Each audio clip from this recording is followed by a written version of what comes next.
How to hire a bookkeeper from the Philippines.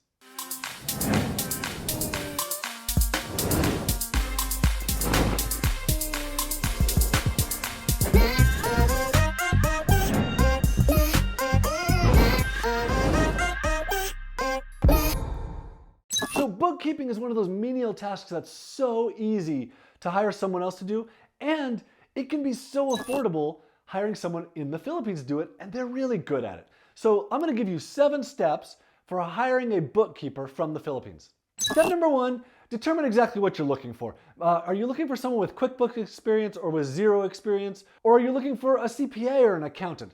Figure out exactly what the role is that you're looking for. Step number 2 is head over to OnlineJobs.ph for the Philippines and browse some resumes. So let's say you're looking for a QuickBooks bookkeeper. You're going to search the keywords bookkeeper QuickBooks or QuickBooks bookkeeper.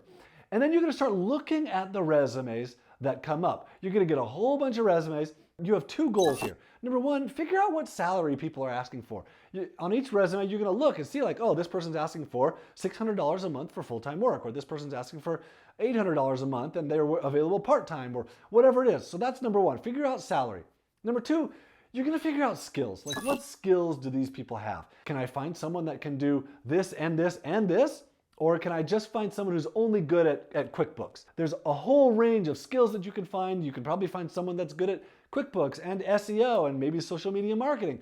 It's amazing what skills you'll find. Step number 3, now that you know skills and salary, is to post your job. So you're going to go on OnlineJobs.ph and you're going to post a job. So when you post your job, you have to write your title, your description, the salary, and what skills you're looking for. It's pretty simple, but having browsed the resumes will give you a really good indication of what you're going to put into each of these. Step number 4, now that you have people applying to your job, you're going to interview them with lots of questions. So people often want to skip straight to the Skype interview and get people on the phone, and that to me is the wrong way to go about this. The correct way is to save yourself a bunch of time and hassle and start emailing people questions.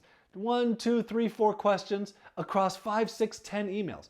And this is going to allow you to see all kinds of things about the person. Their attention to detail, how quickly do they respond, how good is their English, what experience do they have, are there any red flags in hiring this person? So that's a good way to go about this. Spend a couple days emailing them and asking them questions.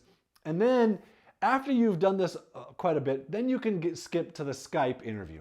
Step number 5, you can narrow it down with a test. Now, for a test of a bookkeeper, maybe you ask them, how would you solve this problem? Or how do you do this thing? Or I have this set of records. What are you going to do with these? So you're going to give this to a bunch of people, or however many people you have left in your recruiting pool. You're going to give them a test. Now, if this test is going to take them longer than 30 minutes, you should pay for it. Maybe $10 or $20, and maybe you give it to 5 different people and it costs you $100 or something. You're going to get a really good idea of who you should hire.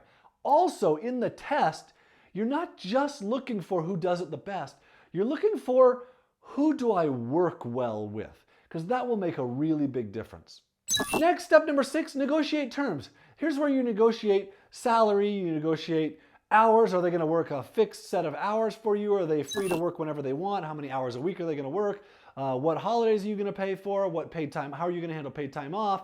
There's a whole bunch of stuff you're going to negotiate with this person. And then you're going to hire them, which is step number 7. Hire them. Give them a job. And maybe that job is hourly. Maybe it's salaried. I always prefer to pay salaried. They like it better than hourly, and it almost always works out better for me. So that's step number 7, is give them a job. My name is John Jonas, and I have helped hundreds of thousands of people hire virtual workers in the Philippines. I call them OFS, Online Filipino Specialists. A bookkeeper is not just a virtual assistant. They're not a secretary. They're a specialist. They're a specialist at doing bookkeeping. You can hire OFSs to do just about anything in your business. Anything done on a computer or online or on the phone can be done in the Philippines, and they're dang good at it.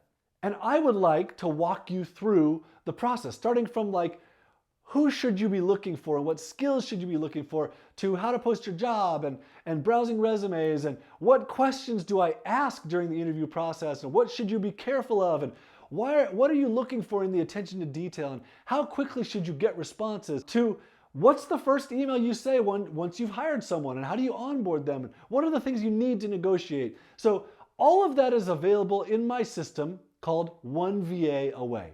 It's available at onevaaway.com. It's $49. I will walk you through everything that you need to know to hire a great bookkeeper in the Philippines. If it doesn't work out for you, I will give you your money back, no questions asked. I'm that confident in the process and in how good the people in the Philippines are. onevaaway.com. Go hire a bookkeeper today.